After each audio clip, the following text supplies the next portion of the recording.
விஜய் அவர்கள் வந்து ஒரு பெரிய அழகான நடிகர் இல்லை, திறமையான நடிகர் இல்லை, ஆனால் நல்லா இருக்கிறார், கடவுள் நல்லா வச்சிருக்கிறார். அது காரணம் இதுதான். நானும் ஒரு ஏ கிளாஸ் டைரக்டரில் ஒரு பாரதி ராஜா மாதிரியோ, பாலச்சந்தர் மாதிரியோ, ஒரு ரவிக்குமார் சார் மாதிரியோ, ஒரு பாக்யராஜ் மாதிரியோ ஒரு ஏ கிளாஸ் டைரக்டர் கிடையாது. ஆனால் வசதியான டைரக்டர். காரணம் என்னென்னா, நாங்கள் செய்கின்ற தான தர்மங்கள். அதுதான் நான் நினைக்கிறேன். வாழ்க்கையில் நம்ம எவ்வளோ சம்பாதிக்கிறோம், அதில் ஒரு சிறு பகுதியாவது நம்ம வந்து உதவி பண்ணணும். அந்த உதவின்றது வந்து நமக்கு வந்து அதான் சொன்னது, தர்மம் தலையாக்கும் தக்க சமயத்து. அதுக்கு உதாரணமே எம்ஜிஆர். அது அவர் எப்படி தூக்கிட்டு போனார்ன்றது எல்லாருக்குமே தெரியும். ஆகவே இந்த ஒரு நல்ல விழா, நீங்கள் செய்திருக்கிற உதவி, இத்தனை எளிய குடும்பங்கள் சார், அவங்களாம் உங்களை வந்து எப்படி வாழ்த்துவாங்கன்னா, ஒரு சின்ன உதாரணம் சொல்லிடுறேன். நான் ஒரு விஜய் அவர்கள் பிறந்த நாளைக்கு நாங்கள் அப்பப்போ அந்த பிறந்தநாள் அன்னைக்கு தமிழ்நாடு முழுக்க ஏதோ ஏழை குழந்தைங்களுக்கு மோதிரம் போடுவோம். அப்போ இங்கே அரசாங்க மருத்துவமனையில் 3 வருஷத்துக்கு முன்னாடி ஒரு குழந்தைக்கு விஜய் வந்து மோதிரம் போட்டுக்கிட்டு இருக்கும்போது ஒரு ஏழை தாய் வந்து கண்ணீர் வடித்தாங்க. நான் பக்கத்தில் என்ன ஏமா அழுகிறீங்கன்னு கேட்டேன். இல்லை, எனக்கு கல்யாணம் ஆகி 5 வருஷம் ஆச்சு, 2 குழந்தைங்க, இது 3வது குழந்தை, 5 வருஷத்தில் ஒரு குண்டுமணி தங்கத்தை கூட பார்த்ததில்லை, இந்த குழந்தை பிறந்த உடனே தங்கத்தை பார்த்துருச்சு ஐயா அப்படின்னு என் பிள்ளை தலைமையில கை வச்சு அவங்க ஆசீர்வாதம் பண்ணாங்க. என் பிள்ளை தலைமையில கை வச்சு, இன்னைக்கு எங்களுடைய குடும்பங்கள் உங்கள் தலைமீது கை வைத்து உங்களை ஆசீர்வாதம் செய்கிறது. அவர்கள் இந்த குடும்பம் ஆசீர்வாதம் பண்றதா நினைக்காதீங்க. கடவுள் அவர்கள் மூலமாக உங்கள் தலைமீது கை வைத்து ஆசீர்வதிக்கிறார்கள். அதான் உண்மை. நீங்கள் நீண்ட நெடுகாலம் வாழ வேண்டும், 100 ஆண்டு அல்ல 200 ஆண்டு காலம் வாழ வேண்டும் என்று சுயநலமாக கேட்டுக்கிறேன். ஏன்னா எங்களுக்கு நன்மைகள் கிடைத்து கொண்டு இருக்கு. இங்கே கடைசி ஒன்று சொல்லேன்னா நல்லா இருக்காது. என்னை முன்னாள் இயக்குனர் சங்க தலைவர்னு கூப்பிட்டாங்க. எனக்கு அசிங்கமாக இருந்துச்சு, என்னால் பண்ண முடியல. இதெல்லாம் விக்ரமன் அவர்கள் சாதித்திருக்கிறார்கள். அவருடைய தோழர்களாக இருந்து செல்வமணியும் எல்லாரும் உறுப்பினர்கள்லாம் எல்லாரும் சேர்ந்து இந்த சாதனையை பண்ணியிருக்கிறாங்க. இது சாதாரண சாதனை அல்ல. நிச்சயமா யாராலையும் செய்ய முடியாத ஒரு சாதனையை இந்த நிர்வாகம் செய்து கொண்டிருக்கிறது. இங்கே அமர்ந்திருக்கின்ற நமக்கு உதவி செய்திருக்கின்றவர்கள், அவர்களை பொறுத்தவரை இது வந்து சாதாரண ஒரு உதவியாக கூட இருக்கலாம், ஏன்னா அவங்க இருக்கிற நிலைமையில். ஆனால் நமக்குன்னு சொல்கிறது, நம்மில் நலிந்திருக்கின்ற இயக்குனர்களுக்கு, உதவி இயக்குனர் குடும்பங்களுக்கு இது ஒரு பெரிய கொடை, ஒரு வரப்பிரசாதம். அப்படிப்பட்ட ஒரு பெரிய ஒரு விழா அப்படின்னு நினச்சி தான் நான் இங்கே வந்திருக்கிறேன். நான் அதாவது உதவி பண்ணுறது அப்படின்றது சாதாரண விஷயம் இல்லை. அறிஞர் அண்ணா சொன்னார், ஏழைகளின் சிரிப்பிலே இறைவனை காண்கிறேன், இறைவனை காணுங்கள் அப்படின்னு சொன்னார். ஏழைகளின் சிரிப்பிலே இறைவனை காணுங்கள். உதவி பண்ணால் அவங்க சிரிப்பாங்க. இப்படி எல்லா வேதங்களும் சொல்லுகிறது. பசியில் இருக்கின்ற ஒருவனுக்கு நீ உணவு கொடுத்தால் உன் சந்ததிக்கே நான் உணவளிப்பேன் அப்படின்ட்டு இஸ்லாமிய வேதம் சொன்னதாக, அந்த வேதத்தில் இருப்பதாக சொல்லுகிறார்கள். இந்து மதத்தில் சொல்லுவாங்க, எல்லா இடத்துலையும் அன்னசத்திரங்கள். நீங்கள் கோயிலில் போனீங்கன்னா அன்னசத்திரம் இலவசமாக சாப்பிட்லாம். நான் வந்து இங்கே ஒரு 40 வருஷத்துக்கு முன்னாடி இயக்குனர் ஆகணும்னு போராடிக்கிட்டு இருக்கும்போது, பசியில் இருக்கும்போது கோயிலில் போய் பிரசாதம் வாங்கி தான் சாப்பிட்டு நாளை கழிச்சிருக்கிறேன் நான். அப்படி உதவின்றது வந்து சாதாரணமானதில்லை. வேதத்தில் சொல்லப்பட்டிருக்கிறது, ஏழைக்கு இறக்கப்படுகிறவன் இறைவனுக்கு கடன் கொடுக்கிறதுக்கு ஒப்பாகிறான். அதாவது அதில் ஒரு வார்த்தை பார்த்தீங்கன்னா, ஏழைகளுக்கு இறக்கப்படுகிறவன் இறைவனுக்கு உதவி செய்கிறான்னு சொல்லலாம். ஏழைகளுக்கு இறக்கப்படுகிறவன் இறைவனுக்கு கடன் கொடுக்கிறதுக்கு ஒப்பாகிறான். அந்த கடன் வட்டியோடு திரும்ப கிடைக்கும். ஆகவே ஏசிஎஸ் அவர்களே, இங்கே வரலாம் பரவாயில்ல, நண்பர் ஜெகத் ரட்சகன் அவர்களே, ஐசரி கணேஷ் அவர்களே, உங்களுக்கு பல மடங்காக இது வட்டியோடு திரும்ப கிடைக்கும். நீங்கள் சுயநலமாக தான் பண்ணியிருக்கீங்கன்னு நினைக்கிறேன். நான் நமது உதவி இயக்குநர்கள்லாம் மிகப்பெரிய புத்திசாலிகளாக இருந்தாலும் அவர்கள் பொருளாதார வசதியிலே மிகவும் பின்தங்கிய நிலைமையில் இருக்கிறார்கள். அதற்கு இன்றைய சினிமா சூழலும் ஒரு காரணம். எல்லோரையும் போல அவர்களும் தங்கள் பிள்ளைகளை டாக்டர் ஆக்க வேண்டும், இன்ஜினியர் ஆக்க வேண்டும் என்ற கனவும் லட்சியமும் ஆசையும் அவர்களுக்கும் இருக்கிறது. ஆனால் பொருளாதார வசதியின்மை காரணமாக அது முடியாமலே போய்விடுகிறது. இந்த நிலைமையை எப்படியாவது மாற்றி காட்ட வேண்டும் என்று நான் நினைத்தேன். கடந்த ஆண்டு திரு எஸ்ஆர்எம் அவர்களை அணுகினோம், திரு பாரிவேந்தர் அவர்களை அணுகினோம். அவர்கள் பொறியியல் கல்லூரியில் 3 இடங்களும், ஆர்ட்ஸ் அண்ட் சயின்ஸில் 10 இடங்களும் ஆக 13 இடங்கள் இலவசமாக தந்தார். நமது சங்க உறுப்பினர்களின் வாரிசுகள் இப்பொழுது அங்கே படித்து கொண்டிருக்கிறார்கள்.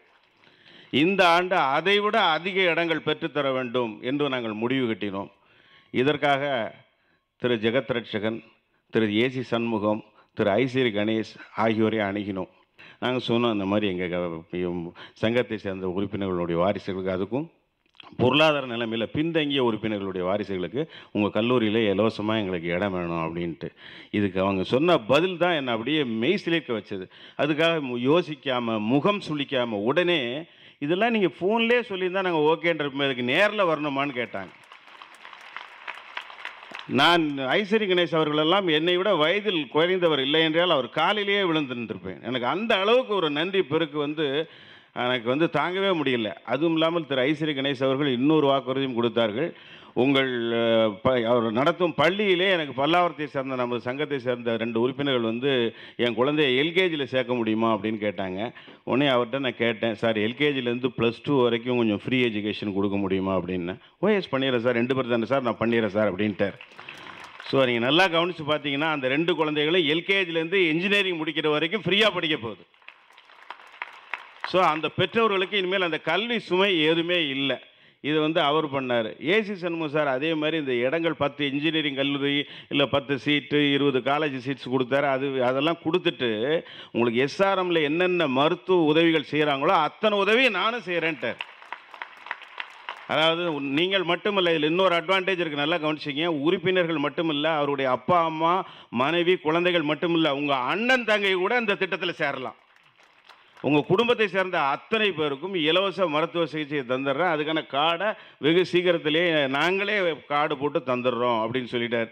இப்போ நம்ம உறுப்பினர்கள்ட்ட இப்போ 2 கார்டு இருக்கும், எஸ்ஆர்எம் 1, எம்ஜிஆர் யூனிவர்சிட்டி கார்டு. உங்களுக்கு எது வசதியோ நீங்கள் அதை பயன்படுத்திக்கலாம். ஸோ இந்த மாதிரியான அந்த புரட்சி தலைவருக்கே உரிய அந்த வாரி வழங்கும் வள்ளல் குணம் இவர்கள்ட்டையும் இருக்குது. இதுக்காக என்னுடன் ஒத்துழைத்த நமது சங்க செயலாளர் ஆர்கே செல்லுமணி அவர்களுக்கும் சரி, பொருளாளர் திரு வி சேர் அவர்களுக்கும் சரி, துணைத் தலைவர்கள் திரு KS ரவிக்குமார், அவர் இந்த மாதிரி விஷயங்களை கூப்பிட்டா ஆளாக நின்றுவார். எங்களுக்கு முன்னாடி அவர் இருப்பார். அந்த மாதிரி திரு KS ரவிக்குமார் அவர்களும் சரி, திரு P வாசு அவர்களும் சரி, திரு ரமேஷ் கண்ணா, திரு ரவிமரியா, நண்பர் திருமலை, எங்கள் செயற்குழுவில் அவர் உறுப்பினராக இல்லாட்டாலும் இந்த அணியில் இல்லாட்டாலும் கூட இதில் அவரும் ஒரு பங்கு எடுத்திருக்காரு. திரு ஏசி சண்முகம் சார் அவர்களையும் திரு ஐசரி கணேஷ் சார் அவர்களையும் சந்திப்பதில் அவரும் பெரிய பங்கு எடுத்திருக்காரு. அவருக்கும் என்னுடைய நன்றி தெரிவிச்சுக்கிறேன். பொதுவாக சினிமாவில் ஒன்று சொல்லுவாங்க, டைரக்டர்கள் தான் கேப்டன், இந்த கேப்டன் இல்லாமல் சினிமாவே இல்லைன்னு. நாம் தான் முதன்மை, நிச்சயமாக அதை யாரும் மறுக்க முடியாது.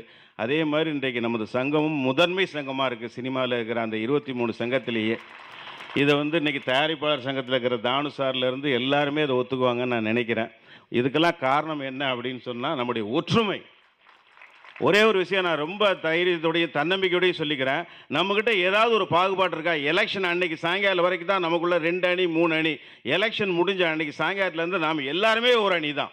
நம்ம எல்லாருமே இயக்குனர்ன்ற அந்த ஒரே அணியில் தான் நம்ம எல்லாருமே இருக்கோம்.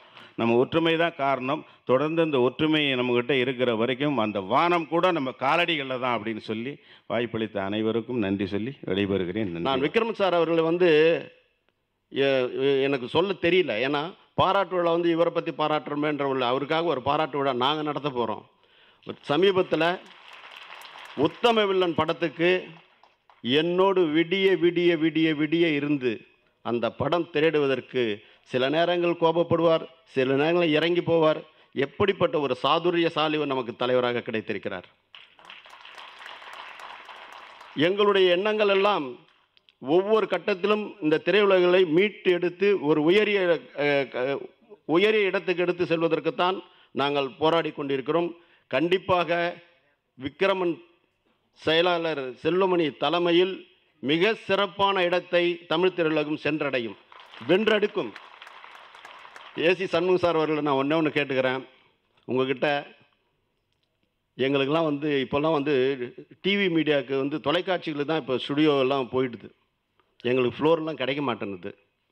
நீங்கள் தயவுசெய்து இதை வந்து வேண்டுகோளாக மாத்திரம் இல்லை, இன்னொரு பணிப்பார்வையை செலுத்தி உங்களுக்கு இருக்கக்கூடிய இடத்துல கோயம்பேடில் இருக்கக்கூடிய ஒரு ஒதுக்குப்புறத்தில் நிறைய ஃப்ளோருங்களை கட்டி கொடுங்க.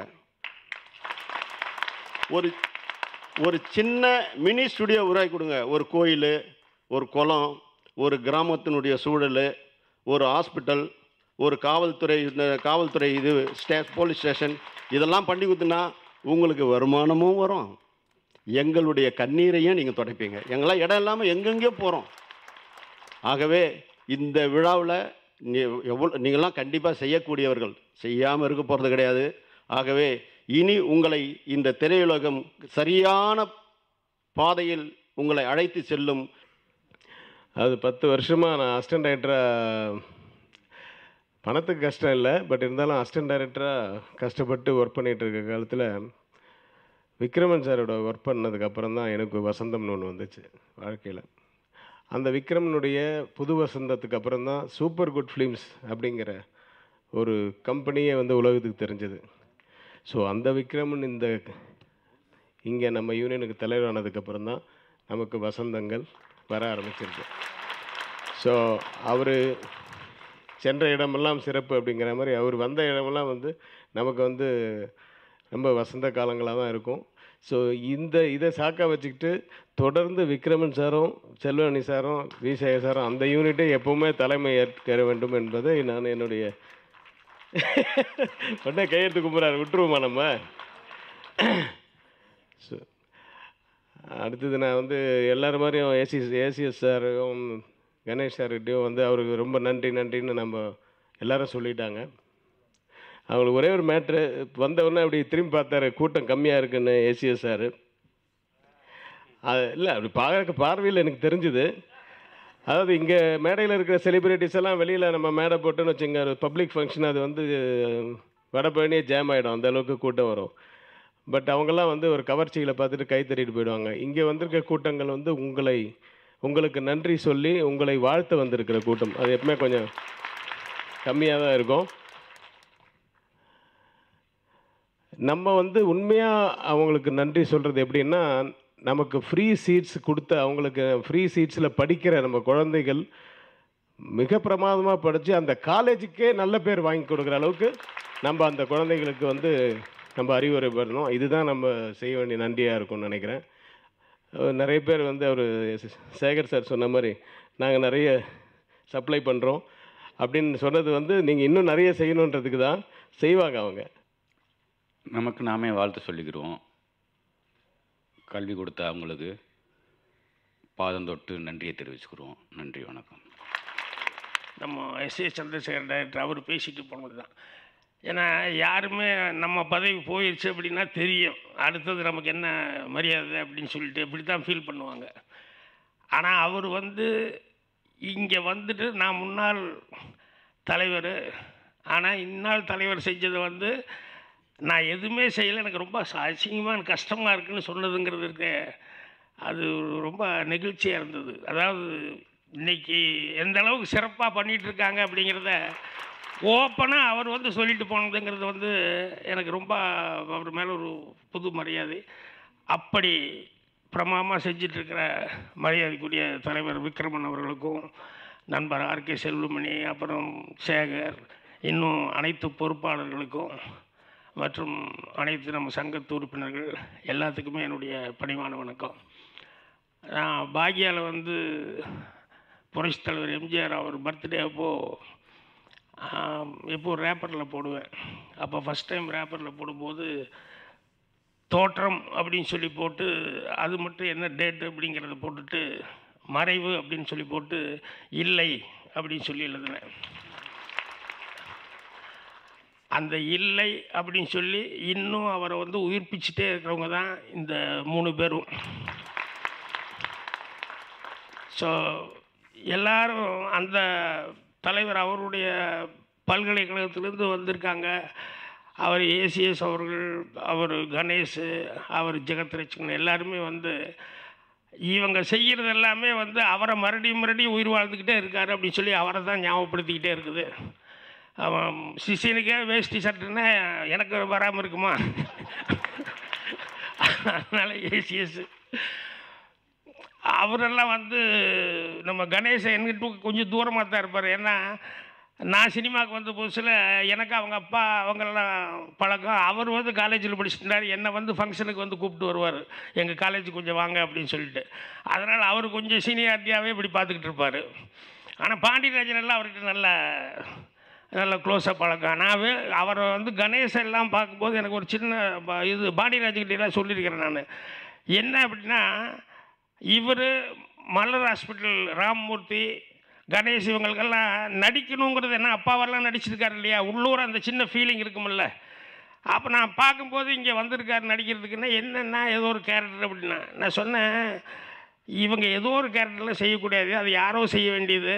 ஒரு மலர் ஹாஸ்பிட்டல் சொல்லணும்னா நாளைக்கு 10 பேர் பேஷண்ட் நாளைக்கு அங்கே வருவான்.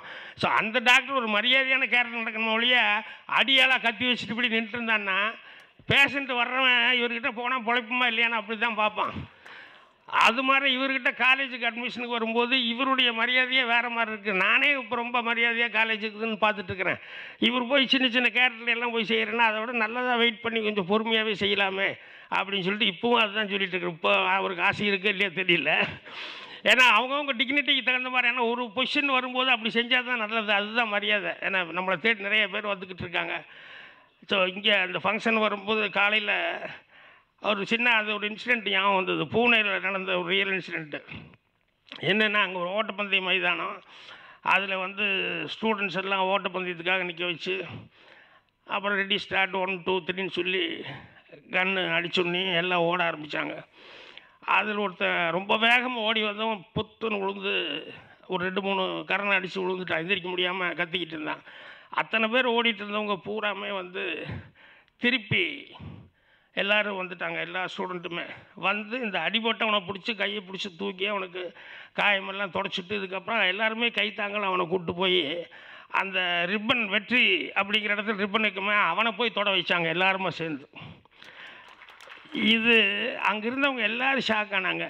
என்ன காரணம் அப்படி ஷாக் ஆனதுக்கு அப்படின்னா, அது தேசிய மன வளர்ச்சி மையம் நடத்தக்கூடிய ஒரு பந்தயம், ஓட்டப்பந்தயம். அதில் கலந்துக்கிட்டவங்க பூரா மன வளர்ச்சி கம்மியானவன். மன வளர்ச்சி கம்மியானவங்ககிட்ட என்னென்னலாம் இருந்திருக்கு பாருங்கள். ஒரு ஒற்றுமை இருந்திருக்குது, அடுத்தவனுக்கு உதவணும், ஆபத்துக்கு உதவணுங்கிற ஒரு இது இருந்திருக்கு, அக்கறை இருந்திருக்குது. அது மாதிரி அவன் தான் ஜெயிக்கணும் அப்படிங்கிற மாதிரி அவனுக்கு அந்த ஜெலசி போட்டி மனப்பான்மை இல்லை.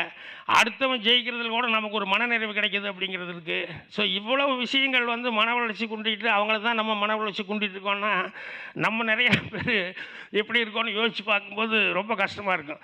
மற்ற விஷயத்துலலாம் நம்ம சில விஷயங்கள்லாம் சொல்லுவாங்க. இன்றைக்கோட படிக்கும்போது ஒன்று கவனித்தேன். யார் அமெரிக்காக்காரன், இந்தியாக்காரன், இன்னும் ஃப்ரான்ஸு எல்லாத்தையுமே வந்து கூப்பிட்டு ஒரு கேள்வி கேட்டாங்களாம். என்னென்னா, திரவமாக இருக்கிற ஒரு பொருளை அதை சூடாக்குனா திடப்பொருள் ஆகும், அது எது? திரவமாக லிக்விடாக இருக்கக்கூடியது அதை சூடாக்குனா திடப்பொருளாகும், அது எதுன்னு கேட்டால் ஒவ்வொருத்தரும் வந்து இல்லை இது அபத்தமான கேள்வியாக இருக்குது அப்படின்ட்டான். அப்படி வாய்ப்பே இல்லைன்னு இன்னொரு இது சொல்லிட்டான். ஃப்ரான்ஸுக்காரர் இது நான்சென்ஸ் ஸ்டூபிட் கொஸ்டின் அப்படி இப்படின்னா இந்தியாக்காரர் எந்திரிச்சான், அட லூஸ் பசங்களா, எங்கள் ஊர் இட்லிடா, எங்கள் ஊர் தோசைடா, எங்கள் ஊர் பணியாரண்டா அப்படின்னு சொல்லிட்டு இவங்க ஒரு லிஸ்ட்டே போடுறான். அப்போ தான் நான் அதை படிச்சுட்டு வரும்போது யோசனை பண்ணேன், ஏன் மனுஷன் நம்மளே லிக்விடு, அதுக்கப்புறமா தான் திடமாக மனுஷனாக வர்றோம் அப்படிங்கிறது அதுக்கப்புறம் தான் நமக்கே ஸ்ட்ரைக் ஆச்சு.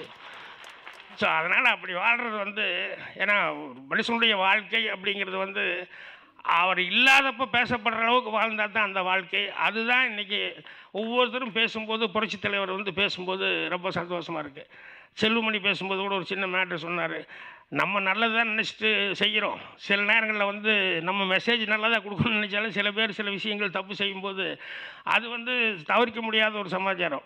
ஏன்னா நமக்கு டைம் சரியில்லைன்னா எது வேணால் எப்படி வேணால் நடக்கும். ஒருத்தன் அவன் காதலிக்கு வந்து நாளைக்கு பர்த்டே அப்படின்னு சொன்னோடனே, நாளைக்கு ஓகே உன்னுடைய பர்த்டே, உன்னுடைய ஏஜ், அதுக்கு தகுந்த அளவுக்கு நான் ஃப்ளவர் அனுப்புகிறேன் அப்படின்னு சொல்லிட்டு பூங்கொத்து அனுப்பிச்சிட்றேன், ரோஜா பூங்கொத்து அனுப்புகிறேன் அப்படின்னா, உடனே அவன் கடைக்காரங்கிட்ட போய் அப்போ இந்த அட்ரஸ்க்கு அனுப்பணும் அப்படின்னு சொல்லி அட்ரஸ் கொடுத்து 19 ரோஜா வச்சு ஒரு பூங்கொத்து ரெடி பண்ணி அனுப்பு அப்படின்னா, அந்த கடைக்காரன் இவனுக்கு ரொம்ப வேண்டப்பட்டவன். சே நம்மால் ஆச்சே அப்படின்னு இன்னொரு 10 சேர்த்து 29 பூவாக வச்சு அந்த பொண்ணுக்கிட்ட அடுத்த நாள் இவன் அடி வாங்குற அளவுக்கு சூழ்நிலை உண்டாக்கி விட்டுருது. அந்த மாதிரி நல்லதே நினைச்சாலும் சில நேரங்களில் வந்து எப்புத்துக்கப்பாக நடக்கிறதுக்கான வாய்ப்பு இருக்குது. இன்றைக்கி நம்ம சங்கத்தில் வந்து இந்த அளவுக்கு வந்து அவங்களுடைய உதவிக்காக வந்து நன்றி செலுத்துறதுங்கிறது வந்து உண்மையிலேயே அதுதான் இது நம்ம இதை தான் செய்யணும் அவங்களுக்கு நியாயமாக. அதனால் அவங்களும் நம்ம சினிமாவிலேருந்து வந்தவங்க, அதுவும் புரட்சித் தலைவர் எல்லாம் பார்த்து வந்து அந்த பாதையில் வந்தவங்க. அதனால் நம்மளுடைய கஷ்ட நஷ்டங்கள் நம்ம ரொம்ப விளக்கணுங்கிறது அவசியமே இல்லை. அவங்களுக்கே எந்த நேரத்தில் என்ன வேணும் அப்படிங்கிறது தெரியும். அதனால் அந்த மாதிரி தேவைகள் வரும்போது அவங்க செய்கிற உதவிக்கு நாம் மட்டுமல்ல நமது சந்ததிகளும் அவங்களுக்கு என்றென்றும் நன்றி கடனாப்பான்னு சொல்லி என்னுடைய பேச்சு முடிச்சுக்கிறேன். ஃப்ரீங்கிறது வந்து என்னென்னா அதில் டொனேஷன் கிடையாது, காலேஜ் ஃபீஸ் கிடையாது, இது கிடையாது, ஹாஸ்டல் இல்லாமல் அனைத்துக்கு வந்து முதல் வருஷம் போனால் 5வது வருஷம் வரைக்கும் அவங்களுக்கு எல்லா விதமான கட்டணங்களும் ஃப்ரீயாக வந்து அது ஒரு 5 பேர் படிக்கக்கூடிய ஒரு வசதியை வந்து எடுத்து இப்போ ஒரு 3000 பேருக்கு பண்ணுறது 3000 பேர் இல்லை, 3000 திரைப்படங்கள். இது ஒவ்வொருத்தனுடைய இதயத்திலையும் இந்த நன்றி போய் சொல்லும்போது நன்றி உணர்ச்சியை திரைப்படமாக அது காமிக்கும்போது மக்கள்கிட்ட கூட அந்த கலாச்சாரத்தை பரப்புறதுக்கு உண்டான ஒரு விதையை வந்து இவங்க ஊனியிருக்காங்க. ஏன்னா ஒரு விஷயம் நான் இப்போ இவங்க மேடையில் இவங்களுக்கு கூட சொல்ல விரும்புகிறேன். இந்த சமூகம் நல்லா இருக்குன்னா அது காரணம் நாங்கள் தான். நான் இந்த மேடை உள்ளே உட்காந்துருக்கோம். இது வரைக்கும் இந்த திரைப்பட இயக்குனர் சங்கத்தில் இருந்த இயக்குநர்களோ இல்லை வரப்போகிற இயக்குநர்களோ இல்லை பண்ணிக்கிட்ட இயக்குநர்களோ தான் காரணம். இன்றைக்கி நாங்கள் இந்த தமிழ்நாடு சந்தோஷமாக இருக்குன்னா அதுக்கு நாங்கள் தான் காரணம். அவங்க வந்து இன்றைக்கி கவலையை மறந்து சிரிக்கிறாங்கன்னா அதுக்கு நாங்கள் தான் காரணம். மூளையை பயன்படுத்தி சிந்திக்கிறாங்கன்னா அதுக்கு நாங்கள் தான் காரணம். எங்கேயாவது கொஞ்சம் கெட்டு போகிறான்னா அதுக்கும் நாங்கள் காரணம் மற்றவங்க சொல்லுவாங்க, ஆனால் நாங்கள் காரணம் இல்லை. ஏன்னா சில நேரங்களில் சரியை சொல்லும்போது தவறை காமிச்சு தான் அது சரின்னு சொல்ல முடியும். சிகரெட் பிடிச்சா செத்து போய்டுவோன்னு சொல்கிறத விட சிகரெட் பிடிச்சி சாவல்னு ஒருத்தனை காமிச்சு இது செத்து போயிடுவான் அப்படின்னு சொல்கிறது தான் அது வந்து இதுவாக இருக்கும். அப்போ சில நேரங்களில் ஒரு தவறுகள் இருக்கக்கூடும். ஆனால் இந்த சமூகம் இன்றைக்கி மிக சரியாக இருக்குன்னா அதுக்கு திரைப்படம் தான் தமிழ்நாட்டை பொறுத்த வரைக்கும். இந்தியாவில் கூட அது 60% சரி, ஆனால் தமிழ்நாட்டை பொறுத்தவரை 100% திரைப்படங்கள் தான் இன்றைக்கி சந்தோஷமாக மக்களை வாழ வச்சுட்டு இருக்க ஒரு மிகப்பெரிய காரணம். அதில் நாங்கள் இருந்துகிட்ருக்கோங்கிறது. ஆனால் எங்களுடைய வாழ்க்கையில் சந்தோஷம் இருக்கான்னா ஒரு கேள்வி தான். ஏன்னா இன்றைக்கி அதுக்குண்டான அமைப்புகள் வந்து சரியாக இல்லைங்கிறது வேறு விஷயம். இப்போ தான் கொஞ்சம் தானு சார் இல்லை, இப்போ இருந்தாலும் அவர் வந்த பிறகு ஒரு முயற்சியை எடுத்துக்கிட்டு இருக்கார். இன்னும் அதை நோக்கி அவங்க நடைபோடலை, ஆனால் ஒரு முயற்சி எடுத்துகிட்டு இருக்கார். ஒரு 4 வருஷமாக சரியாக இல்லாத ஒரு தமிழ் திரைப்பட துறையை ஒரு சரியான திசையில் எடுத்து செல்றதுக்கு முயற்சி எடுத்துகிட்டு இருக்காரு. அவர் கேட்டுக்கிட்ட மாதிரி நீங்கள் கூட ஒரு உதவி பண்ணிங்கன்னா இந்த உதவி வந்து இப்போது அந்த ஸ்டுடியோ வைக்கிறதுங்கிறது உண்மையாகவே வந்து இங்கே சென்னையில் இடம் இல்லை, அரசாங்கத்தாலே பண்ண முடியாத விஷயம். நீங்கள் பண்ணிங்கன்னா அது வந்து காலகாலத்துக்கும் தமிழ் சினிமா வந்து உங்களுக்கு வந்து கடன் பட்டுருக்கும். அவர் வந்து சரியான இதில் வந்து அவர் இன்னொரு விஷயம் கூட பண்ணார், ஆனால் இண்டஸ்ட்ரி சரியாக பயன்படுத்திக்கல. அவர் வந்து தமிழ் திரைங்கிற ஒரு சரியான வந்து தொலைக்காட்சி ஆரம்பிக்கிறதுக்கு அவர் மிகப்பெரிய பல கோடிகள் அதுக்காக இது பண்ணார். அது சரியாக இந்த இண்டஸ்ட்ரி சரியாக பயன்படுத்திக்காமல் அவர் வந்து இது பண்ணிட்டதால் நஷ்டம் அவருக்கு இல்லை. அவருக்கு சில கோடிகள் நஷ்டம், ஒரு 4-5 கோடி இல்லை 10 கோடி அவரோட பணம் நஷ்டம். ஆனால் அதை விட நமக்கு பல்லாயிரக்கணக்கான கோடி இன்றைக்கி நம்ம கையில் ஒரு சேனல் இருந்திருக்கும். யாருக்கிட்டையும் போய் தலை குனிஞ்சு நிற்க வேண்டிய ஒரு அவசியமில்லாத காலகட்டத்தை உருவாக்குறதுக்கு அவர் பாடுபட்டார். அதை நம்ம பயன்படுத்திக்கல, அதை மறந்துடுங்க. இப்போ இது விஷயம் இது ஏன்னா அவர் அது மனசில் இருக்கும். இப்போ ஏன்பா ஏற்கனவே நான் உங்களுக்கு பண்ண நீங்கள் பயன்படுத்திக்கணும்னு நினைப்பார். ஆனால் இன்றைக்கி வந்து ஸ்டுடியோவே இங்கே இல்லை. அதனால் நிச்சயமாக இங்கே இருக்கிற இடத்துல ஒன்று பண்ணிங்கன்னா நிச்சயமாக அது மிகப்பெரிய உதவியாக இருக்கும். அடுத்து எங்கள் உறுப்பினர்களுக்கு இப்போ சென்னையில் வந்து கால் வைக்கவே முடியாத ஒரு நிலைமை இருக்குது. ஏன்னா 10,000 ரூபா வடை கொடுத்தா கூட வந்து ஒரு குடிசையில் தான் இன்றைக்கி இருக்க முடியுங்கிற நிலைமை இருக்குது. நிறைய பேர் சொந்த வீடு இல்லாமல் இருக்காங்க. இவங்க எல்லாருக்கும் இருக்கிறதுக்கு ஒரு இடம் கொடுக்கறதுக்கு அது உதவி நான் உங்களுக்கு கேட்கல, இருந்தாலும் உறுப்பினர் சொல்லணும் அதுக்கு உண்டான பெரும் முயற்சி எடுத்துகிட்டு இருக்கோம். நிச்சயமாக இன்னும் ஒரு 2 வருஷத்துக்குள்ளே குறைஞ்சபட்சம் வந்து ஒரு 1000 உறுப்பினர்களுக்கு நம்ம வந்து இருக்க இடம் கொடுக்கறதுக்கு உண்டான ஏற்படுத்திருக்கோம். அதுக்கு 50% நாங்கள் ரீச் ஆகிட்டோம். அப்போ வரும்போது ஏன்னா வந்து திருவள்ளூர் சைடில் வந்து இடம் ஒரு 20 ஏக்கர் இடம் வாங்கலாம்னு ஒரு இது பண்ணியிருக்கோம். அதுக்கு உண்டான முயற்சியெல்லாம் கூட எடுத்துக்கிட்டு இருக்கோம். அதுக்கு மிகப்பெரிய நம்ம உறுப்பினர்கள்லாம் இப்போது வெளியே இருக்கவங்களாம் நமக்கு இவ்வளோ உதவி பண்ணியிருக்காங்க. உள்ளே இருக்க நீங்கள் உறுப்பினர்கள், அதாவது மற்ற உறுப்பினர்களுக்கு பயன்படக்கூடிய உறுப்பினர்கள் நிறைய பேர் இருக்காங்க. இப்போ 1000 பேர் அசிஸ்டன்ட் டைரக்டர் இருக்காங்கன்னா 100 பேர் டைரக்டர் இருக்காங்க. இந்த 100 பேரில் வந்து ஒரு 50 பேர் வந்து ஃபெமிலியர் டைரக்டர்ஸ் இருக்காங்க. இந்த ஃபெமிலியர் டைரக்டர்ஸ் 50 பேர் நினச்சாங்கன்னா இந்த 3000 பேரும் இருக்க இடம் வாங்கி கொடுக்க முடியும். நாங்கள் மட்டும் நினச்சா பண்ண முடியாது. இந்த 50 பேரும் நினச்சா தான் பண்ணுவோம். 50 பேர் நினச்சிட்டா போதும், இந்த 3000 பேருக்கு வந்து இடம் வாங்கி கொடுத்துடலாம். அதனால் இப்போ இங்கே வந்திருக்க இல்லை வெளியே இருக்கிற நம்ம ஃபெமிலியர்ஸ் டைரக்டர்ஸாக இருக்கிற, ஏன்னா நீங்கள் டைரக்ட் பண்ண, ஏன்னா எனக்கு வந்து 25 வருஷத்துக்கு முன்னாடி நான் யாருன்னு தெரியாது. என்னை வாழ வச்சது இந்த சினிமா தான். இந்த சமூகத்துக்கு என்னை அடையாளம் கட்டியது இந்த சினிமா தான். அப்போ இந்த சினிமாவால் வளர்ந்த நான் இந்த சினிமாவில் இருக்க என் சகோதரர்களுக்கு ஏதாவது உதவி பண்ணணும்னு நினைக்கிறேன்.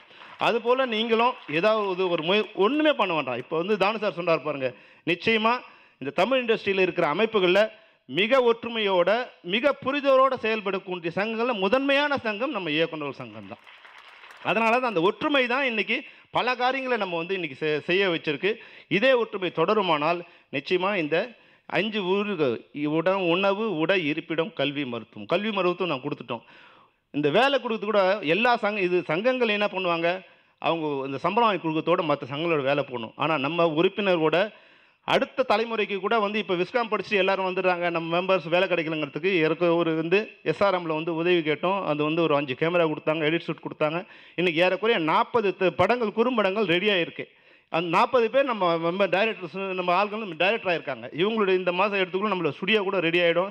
அதில் மிகப்பெரிய விழா வச்சு இந்த எல்லாரோட திரைப்படங்கள் தேடப்பட்டு அது வேலை கற்றுக் கொடுக்கக்கூடிய ஒரே சங்கம் கூட நம்ம சங்கம் தான். அதனால் இந்த ஒற்றுமை தொடர வேண்டும். இந்த நன்றி சொல்கிற குணம் குறைஞ்சிட்டே வருது. அது நன்றி சொல்லி கடிதம் எழுதுகிற குணமும் குறைஞ்சிச்சு. லவ் லெட்டர் எழுதுறதோட அதுவும் ஸ்டாப். இப்போ எஸ்எம்எஸ் தான். எனக்கே கையெழுத்துலாம் வேறு மாதிரி ஆகுது. ஏன்னா லெட்டர் எழுத்து குறைஞ்சி போச்சு. செக்கில் கையெழுத்து போட்டால் அது கூட தப்பாக இருக்குன்னு சொல்லி அனுப்பிச்சிடுறாங்க. எல்லாம் ஏடிஎம்லேயே காசு எடுத்து அந்த கையெழுத்து போடுற மாதிரி அந்த கையெழுத்தை மறைஞ்சி போகிற நன்றி சொல்கிற காலத்தில், நன்றி மறக்கிற காலத்தில் இவங்களுக்கு கண்டிப்பாக நம்ம நன்றி சொல்லனா இது சினிமாவில் இருந்து பிரயோஜனமே இல்லை. அற்புதமான இதயங்கள். மக்கள் தலைவர் எம்ஜிஆர் அவர்கள் அவங்க புரூக்லினில் இருக்கும்போது மஞ்சுளா அவங்க போய் பார்த்துருக்காங்க. மஞ்சுளா மூலம் என்கிட்ட சொன்னது. நான் போய் பார்க்குறேன். அப்போ டாக்டர் கேட்டார், நீங்கள் யாருங்கன்னா, நான் ஹீரோயினுங்க. அப்படியா, அதெல்லாம் சொல்லுங்கள். அவருக்கு நினைவாற்றல் போயிட்டு வருது. ஒரு 2 நிமிஷம் நினைவாற்றல் இருக்குது, 2 நிமிஷம் போயிடுது. அதனால் நீங்கள் ஹீரோயின் நடிச்சது டூயட் பண்ணுறதெல்லாம் சொல்லுங்கள், அவருக்கு இன்னும் ஒரு தெம்பாவாருன்னு. அதே மாதிரி போனோன்னா பார்த்தா எம்ஜிஆர் பார்த்தா இந்த அம்மா அழுதுருக்காங்க. என்னங்க இப்படி இருக்கிறீங்கன்னு அழுதுட்டோன்னே அந்த அம்மா அவர், நீங்கள் என்ன டாக்டராக இருக்கீங்களா இங்கேனாரான்? எங்க நான் மஞ்சுளாங்க என்ன அப்படியா? அவன் கொஞ்ச நேரம் பார்த்து ரிக்ஷாக்காரன் லாக் பண்ணல அப்படின்னாரான். மறுபடியும் மறந்துட்டாரான். நீங்கள் என்ன இங்கே எதுக்கு வந்துருக்கீங்கன்னு கேட்குறேன். அதுக்கப்புறம் உங்க கூட நடித்த படத்தை எனக்கு அவார்டு கிடச்சதில்ல அப்படின்ற வந்து போதும் நினைவாட்டல். இந்த அம்மா ஒன்று அழுதுட்டு 1/2 மணி நேரம் பொறுத்து கையெழுத்து கும்பிட்டு நான் வரேங்க அப்படின்னு இரு அப்படின்ட்டு தலைகாணிக்கையிலேருந்து அமெரிக்கன் டாலர் எடுத்து கையில் கொடுத்தாரான். இது எதுக்கு சொல்கிறேன்னா, வந்திருக்கிறது மஞ்சுளாவா இல்லையான்னு கூட அந்த மனுஷனுக்கு தெரியல. தன்னை பார்க்க யார் வந்தாலும் அள்ளி கொடுக்க வேண்டும் என்ற எண்ணம் அந்த மனுஷனுக்கு எப்பவுமே இருக்குது. அது ரத்தத்திலே இருக்கணும். ஒருத்தருக்கு கொடுக்கணுன்ற எண்ணம் ரத்தத்திலே இருக்கணும், இல்லைன்னா பண்ண முடியாது. எனக்கு தீபாவளி ஆனால் எங்கள் வீட்டுக்கு ஒரு புடவை, ஒரு பேண்ட் செட்டு வருது. என்னடான்னா, சொந்த பந்தம் இல்லை, என்னால் சம்பாரிச்சவங்களும் யாரும் இல்லை, அண்ணன் ஏசி சண்முகம் அவர்கள். அதுக்கு என்ன காரணம்னு இன்னும் தெரியல. நான் அவன் நன்றி சொல்லணும்னு ஃபோன் தேடுவேன், ஃபோன் நம்பர்லேயே கிடைக்க மாட்டார், ஃபோன்லேயே கிடைக்க மாட்டார். ஆனால் புடவை வேஸ்ட் மட்டும் வந்துடுது. அதுக்கப்புறம் படிப்பை பற்றி நான் ரொம்ப ஃபீல் பண்ணது, நான் எஸ்எல்சி தான் படித்தேன்.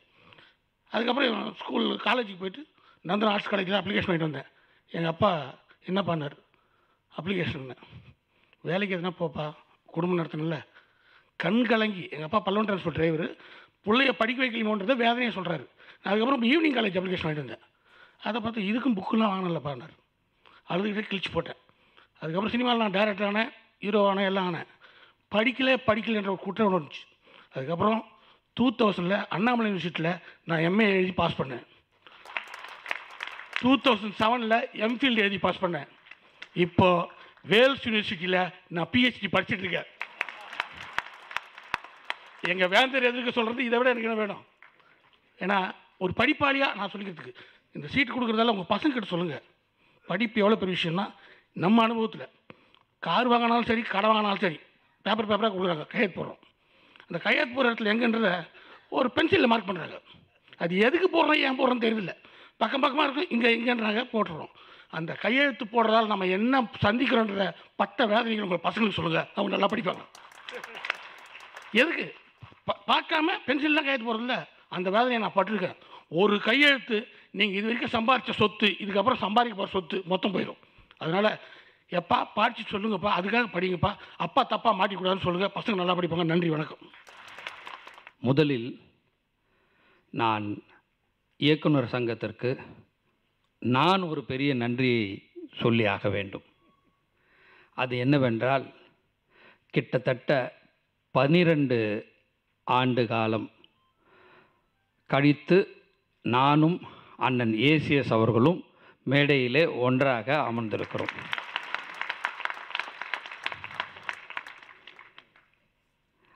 எங்கள் இருவரை ஒன்றாக அமர வைத்தமைக்கு நான் முதலிலே டைரக்டர் சங்கத்துக்கு என்னுடைய மனமார்ந்த நன்றியை தெரிவித்துக் கொள்கிறேன்.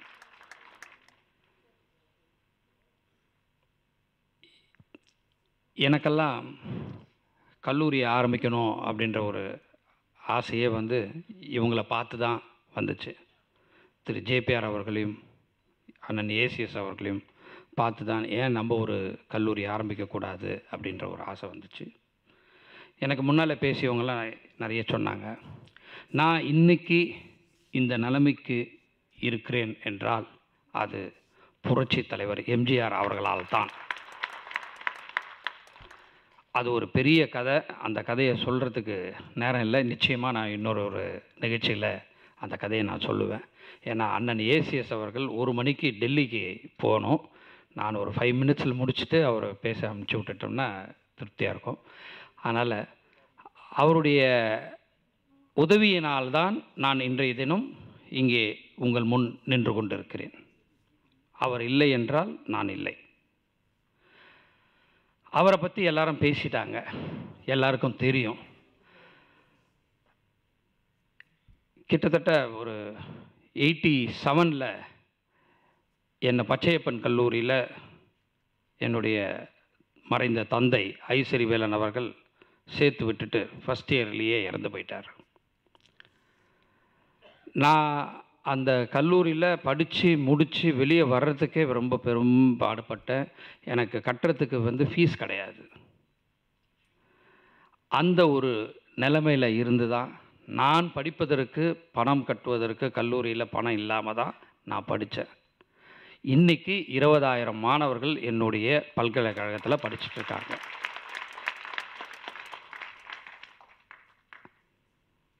அதனால் எனக்கு எவ்வளவு கஷ்டம், ஒரு படிப்பு பயில்வது எவ்வளவு கஷ்டம், அது கிடைக்கிறது எவ்வளோ கஷ்டன்றதை அனுபவித்தவன் நான். அதனால் இன்றைக்கும் நான் வெளியே சொல்லக்கூடாது, நிறைய பேரை படிக்க வச்சுட்டு இருக்கிறோம். நிறைய சங்கத்தை சார்ந்தவங்க, நிறைய யூனியன்லேருந்தெல்லாம் நம்ம கலைத்துறையை சார்ந்த இதுலேயே நிறைய பேருக்கு படித்து ஃப்ரீயாக படிக்க வச்சுட்ருக்கோம். ஆனால் முதல் முறையாக இயக்குனர் சங்கம் எங்களை வெளியே கொண்டு வந்திருக்கிறார்கள். உண்மையிலேயே இன்றைய தினம் இருக்கிற இந்த டீம் சூப்பர் டீம். இதுவரைக்கும் எனக்கு கலைத்துறையில் ஆர்வம் அதிகம், நானும் கலைத்துறையில் தான் இருந்தேன்.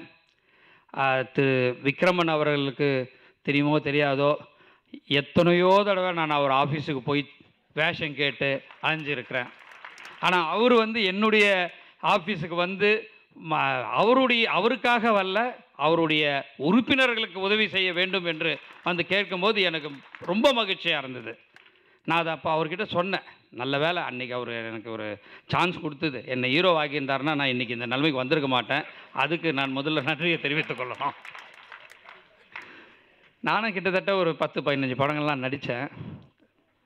ரமேஷ் கிருஷ்ணன் சார் கூட சொன்னார், இப்போல்லாம் நடிக்கிற ஆசை இல்லை, ஏன்னா வேண்டான்னு விட்டுட்டேன், போதும் நடித்தது போதும் அப்படின்ட்டு. ஆனால் எனக்கு இருக்கிற ஒரே ஹாபி எங்களுக்கும் நிறைய டென்ஷன் இருக்குது, நிறைய இன்ஸ்பெக்ஷன் இருக்குது, நிறைய பிரச்சனைகள் இருக்குது. ஒரு சாதாரண விஷயம் கிடையாது, ரொம்ப ஈஸி கிடையாது. பேங்க்கில் கடன் இருக்குது, அதெல்லாம் அடைக்கணும். ரொம்ப கஷ்டப்பட்டு தான் இன்றைக்கி இந்த நிலைமைக்கு வந்திருக்கிறோம் ஒழிய ஈஸியாக மேலே இருந்து குதிக்கலை. அதனால் எனக்குன்னு இருக்கிற ஒரு டென்ஷனை கிளியர் பண்ணுறணும், ஒரு ஃப்ரீ ஆகணுன்னா எனக்கு இருக்கிற ஒரே வழி வந்து நான் ஒரு சினிமா தியேட்டரில் போய் உட்காந்து 2 மணி நேரம் படம் பார்க்கறது தான். நீங்கள் நம்புவீங்களோ நம்ப மாட்டீங்களோ, எனக்கு எந்த படமாக இருந்தாலும் சரி, அது மொக்க படமாக இருந்தாலும் சரி, நான் போய் பார்த்துட்டு வந்துடுவேன். ஆனால் இந்த நேரத்தில் நான் உங்களை கேட்டுக்கிறது, ஒரு நல்ல படமாக எடுங்க, தயவு செஞ்சு மொக்க படமாக கொடுக்காதீங்க. ஏன்னா உங்களெல்லாம் நம்பி தான் நாங்கள் இருக்கிறோம். அதனால் நல்ல படமாக கொடுங்க. நிறைய படங்கள்லாம் வந்துட்டு இருக்குது. நிறைய இயக்குனர்கள்லாம் புது இயக்குனர்கள்லாம் வந்துட்டுருக்காங்க. ரொம்ப மகிழ்ச்சியாக இருக்குது. இன்றைக்கி வந்து கலைத்துறை வந்து ரொம்ப பிரமாதமாக போயிட்டுருக்கு. எல்லா சங்கமும் எல்லாமே நல்லா பண்ணிகிட்ருக்காங்க. தயாரிப்பாளர் சங்கம் ரொம்ப நல்லா பண்ணிகிட்ருக்காருங்க, நடிகர் சங்கம் பண்ணிகிட்ருக்காங்க. இன்றைக்கி இயக்குனர் சங்கம் ரொம்ப பிரமாதமாக எல்லா சங்கத்தையும் மிஞ்சுகின்ற வகையில் வந்து பண்ணிகிட்ருக்காங்க. அது உண்மையாக இங்கே சொல்லியே ஆக வேண்டும். ஏன்னா யாருக்குமே தோணாத ஒரு இதுவை இப்போ நானே என்ன நினைக்கிறேன்னா, அடடா இதை ஒரு 10 வருஷத்துக்கு முன்னாடி பண்ணியிருந்தால் இந்நேரம் ஒரு 1000 இன்ஜினியர்ஸுங்க வந்திருப்பாங்களே அப்படின்றது தான். ஏன்னா நாங்கள்லாம் தரத்துக்கு எண்ணிலேருந்து தயாராக தான் இருக்கிறோம். வந்து கேட்டால் தானே கொடுக்க முடியும், கேட்குறவங்களுக்கு தான் கொடுக்க முடியும், கேட்காதவங்களுக்கு எப்படி கொடுக்க முடியும்? அதனால் இந்த சங்கம் நல்ல ஒரு தலைமையை உருவாக்கி இருக்கிறீர்கள். உங்களுக்கு அவர்கள் நிச்சயமாக நல்லது செய்வார்கள். எங்களுக்கு கிடைத்த இந்த பெருமைகள் அல்லது நன்றிகள் இவையெல்லாம் இது எங்களுக்கு சொந்தமல்ல.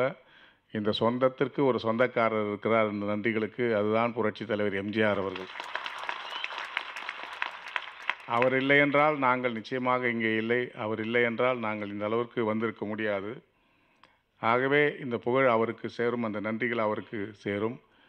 கடையேழு வள்ளலாக இருந்து அவர் 8வது வள்ளலாக எம்ஜிஆர் அவர்கள் இருந்தார்கள். அவரது பள்ளியிலே படித்த மாணவர்கள், அவரது தம்பிகள், ஏன் அவரது புதல்வர்கள் நாங்கள். அவர் எங்களுக்கு கற்றுக் கொடுத்ததெல்லாம் நீங்கள் நம்ப மாட்டீர்கள். நான் 25 வயதில் எம்எல்ஏ ஆனவன். எப்போது பார்த்தாலும் எங்களை நம்முடைய கை இப்படி இருக்க வேண்டும், இப்படி வாங்கிவிடக்கூடாது என்று ஒவ்வொரு முறையும் எல்லா எம்எல்ஏவும் எச்சரிக்கின்றவர். கொடுக்க வேண்டுமே தவிர வாங்கக்கூடாது என்ற தத்துவத்தை கொண்டு வந்தவர். அந்த வழியிலே தான் நாங்கள் இங்கே வளர்ந்து இருக்கின்றோம்.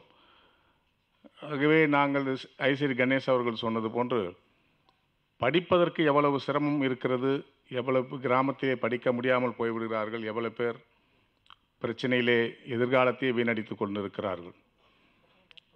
தமிழிலே ஒரு இது உண்டு, அன்னசத்திரம் 1000 வைத்தல், ஆலயம் பல 1000 நாட்டல், அன்னவாயினும் 1000 கோடி புண்ணியம் அங்கவர் ஏழைக்கு எழுத்தறித்தார். அந்த பணியை செய்வதற்கு நீங்கள் எங்களுக்கு வாய்ப்பு கொடுத்திருக்கிறீர்கள். அதற்காக உங்களுக்குத்தான் நாங்கள் நன்றி சொல்ல வேண்டும். கணேஷ் சொன்னது போன்று கேளுங்கள் திறக்கப்படும், தட்டுங்கள் திறக்கப்படும். நீங்கள் கேட்டீர்கள், தட்டினீர்கள், அது வந்தது. அதேபோல் அகரம் ஃபவுண்டேஷன்லேயே வந்து கேட்டார்கள், நாங்கள் இதே போல் கொடுத்துருக்குறோம். எம்ஜிஆர் பல்கலைக்கழகத்தின் சார்பாக 10 பொறியியல் மாணவர்கள், 15 ஆர்ட்ஸ் கொடுத்துருக்குறோம். இப்போது இங்கே வந்து பார்க்கும்போது 10ஐ 15ஆக மாற்றி விடுகிறோம். 15 பொறியியல் சீட்டும் 15 ஆர்ட் சீட்டும் கொடுக்குறோம்.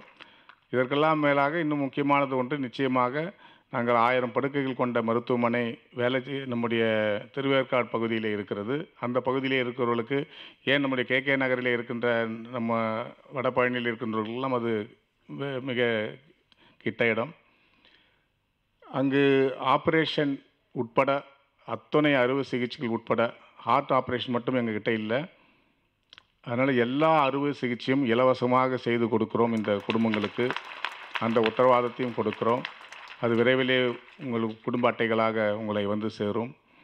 ஆகவே நாம் எவ்வளவு நாள் வாழ்ந்தோம், எப்படி வாழ்ந்தோம் அல்லது நம்முடைய வங்கியிலே எவ்வளவு இருக்கிறதுன்னு நாங்கள் கணக்கு பார்ப்பதை விட, புரட்சித் தலைவர் எங்களுக்கு சொன்னது போன்று நம்முடைய புண்ணிய வங்கியிலே பேங்க்கிலே எவ்வளவு சேர்த்திருக்கிறோம் என்பதுதான் வாழ்க்கையிலே ஒரு முக்கியம்.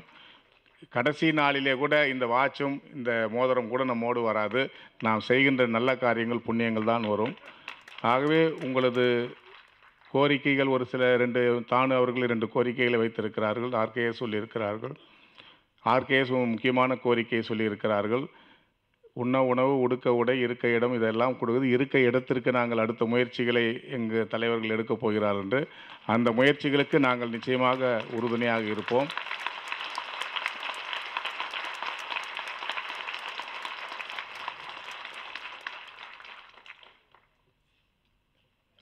அதுபோன்று நான் எம்ஜிஆர் குடும்பத்திலே வந்ததனால் நான் கிட்டத்தட்ட 30 ஆண்டு காலம் இந்த துறையிலே இருக்கின்றவர்கள். புதிய இயக்குநர்களுக்கு என்னிடம் பழக்கமில்லை. மீதி இருக்கின்ற ஒரு 70% இயக்குநர்கள், தயாரிப்பாளர்கள் எனக்கு நெருங்கிய நண்பர்கள். என்னை ஒரு சின்ன ஃபைனான்சியர் என்று சொல்லுவார்கள். அதைத்தான் நம்முடைய தானு அவர்கள் சொன்னார்கள், யார் யாருக்கோ கொடுத்து வீணாகி விட்டீர்கள் என்று. அப்படி அல்ல, நான் ஒரு ரூபாய்க்கு கூட நான் ஒரு ரூபாய் வட்டி கூட நான் இதுவரை என்னுடைய வாங்கியதில்லை. வாங்கியதில்லை. கிட்டத்தட்ட பெரிய பெரிய தயாரிப்பாளர்கள், சின்ன தயாரிப்பாளர்கள், இன்னும் எத்தனையோ இயக்குநர்கள் இரவு ஒரு சம்பவத்தை நான் சொல்ல பெயரை சொல்ல விரும்பவில்லை. 11 மணிக்கு லேபில் இருக்கிறாங்க. படம் காலையில் ரிலீஸ் ஆகணும், பிரிண்ட்டு கொடுக்கல, 40 லட்ச ரூபா குறையுது. அந்த இதில் கேஷை தவிர வாங்க மாட்டேன்னு சொல்லிட்டாங்க. கடைசியாக நான் என்னுடைய செக்கை ஏஷியன்னு சைன் போட்டு ஒரு செக் கொடுத்து அந்த படத்தை ரிலீஸ் பண்ணேன். ஆனால் அந்த செக்கை அவங்க அக்செப்ட் பண்ணிட்டாங்க. மறுநாள் காலையில் அந்த பணம் கொடுத்து அனுப்பிச்சிட்டேன். நான் எதுக்காக சொன்னால், நான் படம் இல்லாமல் நின்றுடக்கூடாது. அந்த இயக்குநர்களுடைய வாழ்வே அன்றைக்கி ராத்திரி ஊசலாடிடும். ஆகவே கிட்டத்தட்ட நான் ஒரு 40-50 படத்துக்கு கொடுத்துருக்கேன். நான் வந்ததா வரலையான்றது ஆர்கேஎஸ்க்கு தெரியும். அதே போல் ஒரு முக்கியமான ஒரு இடத்துலையே நான் ஒரு பிரச்சனையில் அதை நான் கொண்டு வந்தேன். அதையும் ஆர்கேஎஸ் தான் சொன்னார். தமிழ்த்திரை இயக்குநர்களால், தயாரிப்பாளர்களால் ஆரம்பிக்கப்பட்டது. அது கிட்டத்தட்ட கீழே விழுந்த விடவுடன் பாரதி ராஜா சார் மட்டும் இல்லை இருக்கின்றவர்கள்லாம் வந்து என்னிடம் பேசினார்கள். நான் பார்த்துக்கொள்ளேன் 6 மாதத்திலே அது வெளியே கொண்டு வருகிறோம் என்று சொல்லி கிட்டத்தட்ட 9 மாதத்திலே அது வெளியே வந்தது. அப்போது நான் ஒரு இயக்குநர்கள் கூட்டத்தை நான் கூட்டினேன். என்னுடைய ஹோட்டலே அது நடந்தது. கிட்ட 200-250 இயக்குநர்கள், துணை இயக்குநர்கள் வந்தார்கள். ஒன்று உத்தரவாதம் நான் அதில் கொடுத்தேன். இனிமேல் பணம் இல்லை. பாதியிலே படம், அப்போது 180 படம் ரிலீஸ் ஆகாமல் இருந்தது. பணம் இல்லைன்றதுனால அந்த படம் ரிலீஸ் ஆகாதுன்ற நிலைமை இருக்குது. தமிழ்த்திரை வெளியே வரும்போது அந்த நிலைமை இருக்காது. எந்த படமாக இருந்தாலும், எந்த டைரக்டர் எடுத்திருந்தாலும் அந்த படத்தை ரிலீஸ் பண்ண வேண்டிய பொறுப்பு என்னுடையது, தமிழ்த்திரை இதுன்னு சொன்னேன். அது சந்தர்ப்பவசத்தால் அது நின்று போச்சு. ஆகவே நான் கிட்டத்தட்ட 30 ஆண்டு காலம் இந்த குடும்பத்தோடு உங்களோடு நான் இருக்கின்றவன். ஆகவே நான் எந்த ஆபத்தும் எந்த அவசரத்திற்கும் நிச்சயமாக உதவக்கூடியவன் தான். ஆகவே எனக்கு இந்த ஒரு நல்ல சந்தர்ப்பம் நீங்கள் கொடுத்திருக்கிறீர்கள். அந்த சந்தர்ப்பத்தை நிச்சயமாக நாங்கள் அதை பயன்படுத்திக் கொள்கிறோம் என்று சொன்னால், இந்த உதவி என்பது சாதாரண உதவி அல்ல. நீங்கள் அந்த உதவியை நாங்கள் நிச்சயமாக உங்களோடு கலந்து கொள்வதில் பெருமை அடைகிறோம், மகிழ்ச்சி அடைகிறோம். இது மட்டுமல்ல, என்ன சோதனைகள், என்ன பிரச்சனைகள் வந்தாலும் எங்களால் முடிந்ததை நாங்கள் நிச்சயமாக செய்வோம் என்பதை இந்த நேரத்தில் சொல்லுகின்றோம். அதே போல் எங்களுக்கு நிச்சயமாக தெரியும், புரட்சித் தலைவருக்கு இவ்வளவு புகழே அவர் செய்த தர்மங்கள் தான். அந்த தர்மம் தான் உயிரை காத்தது. எஸ்ஏசி சொன்னார்கள், இவரும் சொன்னார். ஆகவே நம்ம எவ்வளோ நாள் இருக்கிறன்றதில் நான் 100 குழந்தைகளை தத்தெடுத்து வளர்த்துட்ருக்கிறேன். அவங்களுக்கு எல்லாம் உணவு, உடுக்க உடை, இருக்க இடம் கொடுத்து அவங்கள இன்ஜினியரிங், டாக்டர் வரையும் கொண்டு வரோம். அதில் அதே போல் இலவச திருமண மண்டபம் ஒன்று நான் வித் டைனிங் ஹாலோடு என்னுடைய ஊரில் கட்டி கொடுத்துருக்குறேன். முதியோர்களை 100 பேர் தங்கத்துக்கு கட்டி கொடுத்துருக்குறோம். இதுபோல் பல நல்ல காரியங்கள் செய்வதற்கு எங்களுக்கு ஒரு வாய்ப்பை நீங்கள் கொடுத்தீர்கள். இந்த வாய்ப்பை நாங்கள் பயன்படுத்தி கொண்டு இங்கே வந்திருக்கிறோம். ஆகவே நாங்கள் உங்களுக்கு நன்றி சொல்ல வேண்டிய கூட்டம் இது. நாங்கள் உங்களுக்கு ஆதரவு சொல்லக்கூடிய கூட்டம் இது.